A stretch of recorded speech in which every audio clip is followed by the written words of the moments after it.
Okay, hi everybody. Welcome to Phil and Dave's Excellent Adventures. Just Dave here.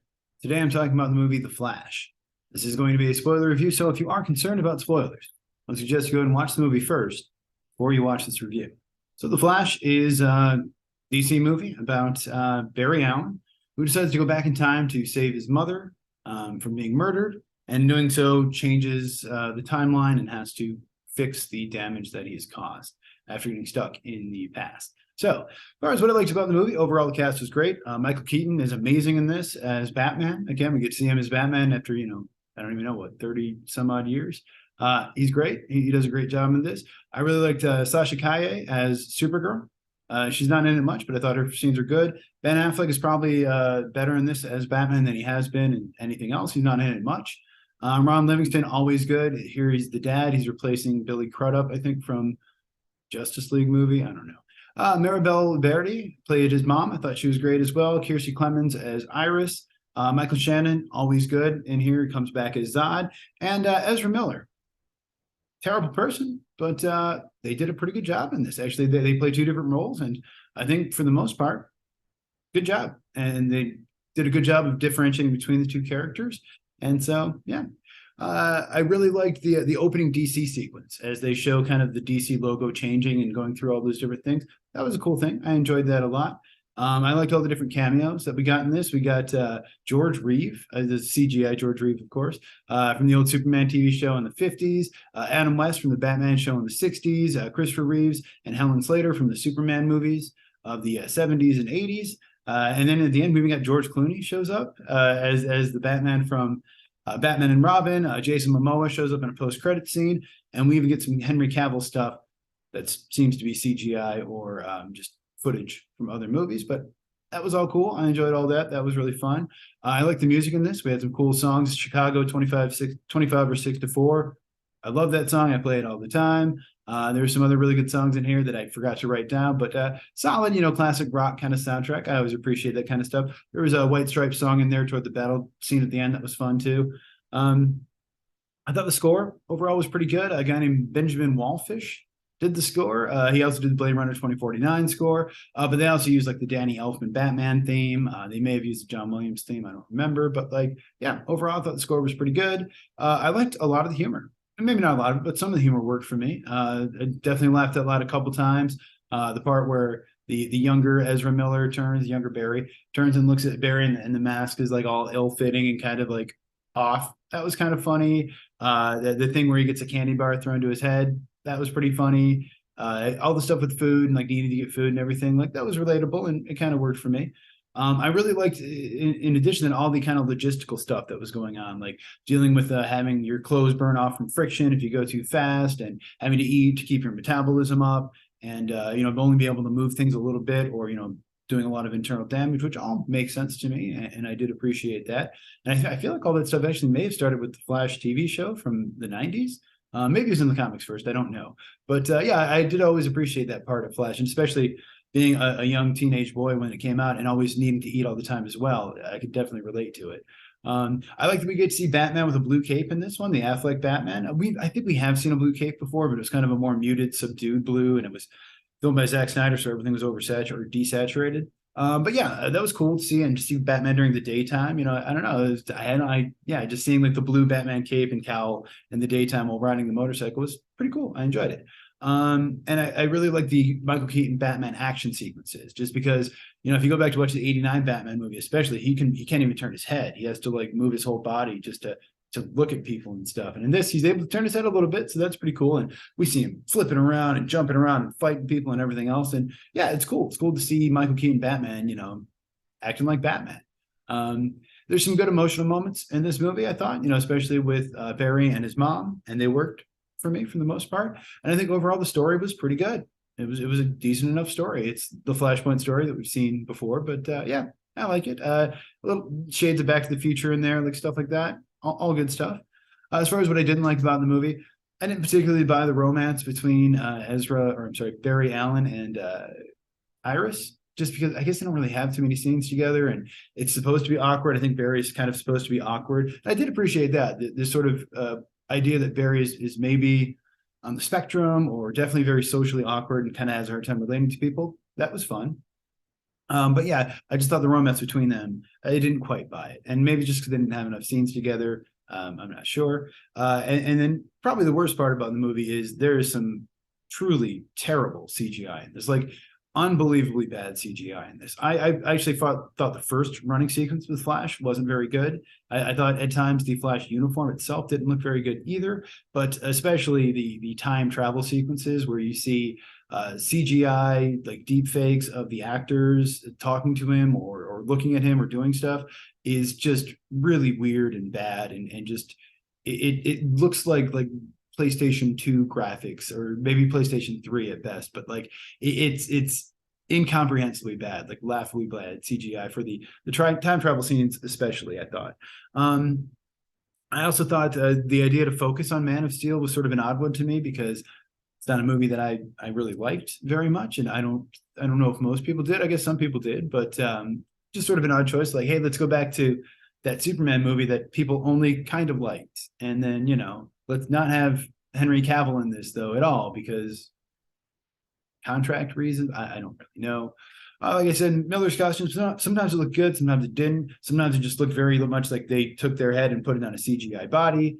Sometimes the body just looked a little too big or a little too wide for me. Now maybe I'm just imagining it. I don't know. But also on the close-up scenes, the costume just looked like a volleyball or something, like a red rubber ball that you would use in gym class in the 90s, or like the church pews or something. I don't love it. I did like the lightning and all that effects. That looks cool. But the actual texture of the costume itself, I didn't love that much.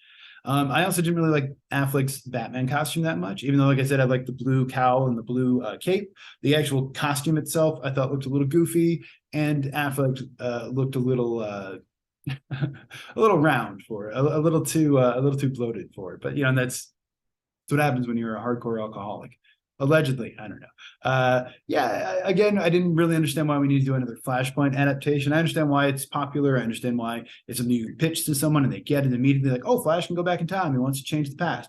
Cool. It's like Back to the Future. I get that. But I grew up reading the Flash comics when it was like the trial of the Flash, which is another storyline you could adapt, or you could do something with Wally West, or even the stuff with Bart Allen, which I'm not a huge legacy character fan, but those are two that I actually did really kind of enjoy. So yeah, let's get some Wally West in here, especially because Ezra Miller, I like their portrayal of Barry Allen, but it's nothing like Barry Allen in the comics. Admittedly, Barry Allen didn't have much of a personality in the comics, and that's kind of why they killed him off with the whole Crisis on Infinite Earths thing. But yeah, Wally West was always kind of the more funny and interesting one to me. And I actually really like Bart Allen because, I don't know, I happened to read that series that he was in. But yeah, I guess I just don't understand why we keep going back to Flash. I mean, I do understand, but it would just be nice if they did something else with Flash besides Flashpoint. The whole babies in the microwave thing to me was ridiculous and stupid. And of course, now there's all these skits where they reverse Barry Allen pulling the baby out of the microwave, so it looks like they're putting it in, and it's like, okay, that's not good. They do actually explain it later that he can only move people a little bit, and that's why. So it does make sense. But me initially, and they probably have explained that before, and I just forgot. But my initial thought watching, just grab the babies. When are you messing around? What are you doing? But it actually did make sense later. But just a weird way to start the movie with him, putting babies in a microwave and that kind of stuff. I also think it's funny that, like I said, they did all these different cameos and all this CGI stuff, but then they didn't use Henry Cavill, which I guess I kind of understand for contract reasons or whatever. But no Grant Gustin, really? I mean, because you had Ezra show up on the Crisis on Infinite Earth story they did on the TV show. You'd think you could throw him a bone and throw a little Grant Gustin in there, right? I mean, come on, it can't be that hard. But I don't know, maybe they want to differentiate, but it's like, well, you're using the Superman from the TV show in the 50s and the Batman from the TV show in the 60s. You can't use the current Flash. I don't know. There's not enough Supergirl in this. Like I said, I liked Sasha Calle's portrayal, but she's barely in it. And she doesn't really speak that much. So it's like, it would have been nice to see a little bit more with her. And the movie is too long. I forget the length, but I think it's 2.5 hours or so. And it's a little too much. Like I always say for this stuff, hour and a half, 2 hours is, I feel like, all you need. They definitely could have cut some stuff out as far as I'm concerned. Other than that, the movie is directed by Andy Muschietti. He's known for doing It and It Chapter 2 and the movie Mama. Oh, yeah, there was a quick cameo from, I'm pretty sure it was from Nikolai Costner-Waldau from Game of Thrones, who played Jaime Lannister. I believe he was also in Mama. I'm pretty sure he was the guy who was eating the pizza, and Ezra Miller snatched it out of his hands to eat it. It was written by Christina Hodson, who wrote Birds of Prey and Bumblebee, and Joby Harold, who wrote Army of the Dead and Transformers: Rise of the Beast. So yeah, I have not seen Bumblebee, and I don't know if I saw Army of the Dead. I haven't seen most of those, and I don't think I would like most of those. But I don't know. I thought the story here was okay, though. I thought it made sense for the most part. Obviously Ezra Miller, for anyone who doesn't know, was involved in a lot of legal issues in the past couple of years. They tried to kidnap a young child. They broke into someone's house. They did a bunch of stuff. Honestly, I don't even remember what it was, but basically it sounds like they are a real life super villain. So having them in this movie is tough. That being said, their performance is pretty good, even though it is nothing like any Barry Allen I've ever seen before. But yeah, I think their performance is pretty solid. They say shit a lot in this movie, and I just to the point where I noticed, I'm like, man, they're saying shit a lot. And I realize it's a PG-13 kids movie, so that's usually about as far as you go for profanity. But like after the fifth or sixth one, I'm just like, okay, is this just like there's other words, and again, I know nothing against profanity, but just like I don't know, it just seemed a little lazy to me. And then there's part of the end when George Clooney shows up and someone understandably says, "Who the fuck are you?" Which, again, funny moment. It works, but it is funny that we just had Guardians do the same thing. So it's like, all right, now the major, and we've had other superhero movies do it, but now it's like the major superhero movies, DC and Marvel, never did it. And now all of a sudden they're like, we're going to throw in that one F word because it's PG-13 and we get one. So we're going to, get an easy laugh out of it, which is fine. It's okay. It's just funny that they both did it, within a couple months of each other. George Clooney in here, funny. I'd heard rumors about it. I didn't expect it to happen because he was so self-deprecating about his time in it, and it wasn't really well received. But cool, he came back. It would have been cool to get Val Kilmer. I understand why they couldn't, but it would have been cool. Rotten Tomatoes on this one. So critics are at 66%, and audience is at 85%. So the audience is liking it quite a bit more than the critics are. And overall, people do seem to be liking it. But the movie's not really making as much money as they had hoped. Part of it doesn't help. It's got a really big budget. Now, numbers are all over the place, but it sounds like about $220 million, maybe more. I've seen as low as 180, but $220 million budget on this one, if not more. That's a lot. They're going to have to, make $450-500 million just to break even on it. And it made about $140 million, I think, opening weekend worldwide, $55 million domestic. So it's going to be struggle. It's going to be a struggle for it to make any kind of money. I don't remember the exact numbers right now, but what I was seeing from projections, it's one of the lowest debuts, if not the lowest, since, or at least post-pandemic. It's struggling, and unfortunate because it's not a bad movie, but I think part of the issue is box office is a little overloaded right now, and of course, Ezra Miller is a psychopath. So I can see why people maybe don't want to see it. That being said, even though the movie looks like it is probably going to lose DC money, they've offered Andy Muschietti the directing job for Brave and the Bold, or he's taken the directing job. So sounds like they are making a Batman Brave and the Bold movie, where it's going to be set with an older Batman, and I think Damian, his son, is going to be Robin. So hey, are they going to use Michael Keaton for that? Maybe. I don't think it's going to be Robert Pattinson. Are they going to use George Clooney? I don't know.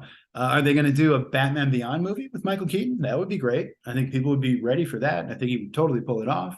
And then to confuse things even more, we have this post-credit scene with Aquaman, where he's taking a sort of drunk Aquaman home. And it's okay. It's supposed to be funny. It didn't really work for me, but it wasn't terrible. But it does make things a little confusing, because then it's like, okay, so things have changed, and now George Clooney is Batman for some reason instead of Ben Affleck, but then like Jason Momoa is still Aquaman, so that's a little confusing. And so I guess that's just their way of saying like, hey, we know an Aquaman movie's still coming out, and we said this is a reset, but like that movie still plays. I don't know. I'm sure they'll figure it out. They've also got Blue Beetle coming up. Wonder Woman also made a cameo on this one briefly. I forgot all about it, but yeah, she makes a quick cameo in the beginning, which is, hey, as long as she's not sexually assaulting anybody, good job there, DC. But yeah, honestly, this movie is not bad. It's not, the best movie of all time, like Tom Cruise and what's his name were saying, but Zach Gunn, I think, also said it was amazing. But it's fine. Honestly, if the CGI were better, it would be a lot better. But I think that's the biggest detraction, is just it's a little too long. And God, the CGI on the time travel scenes is just god awful, just embarrassingly bad. So I think for those reasons, I'm going to give the movie a 7 out of 10. Thought it was okay. Not terrible, but not great either. Definitely worth watching, but maybe not worth, going out of your way to see it. So if you saw the movie, though, let me know what you thought of it down in the comments below. Thank you so much for watching. Hope you have a great night. I will see you here again next week.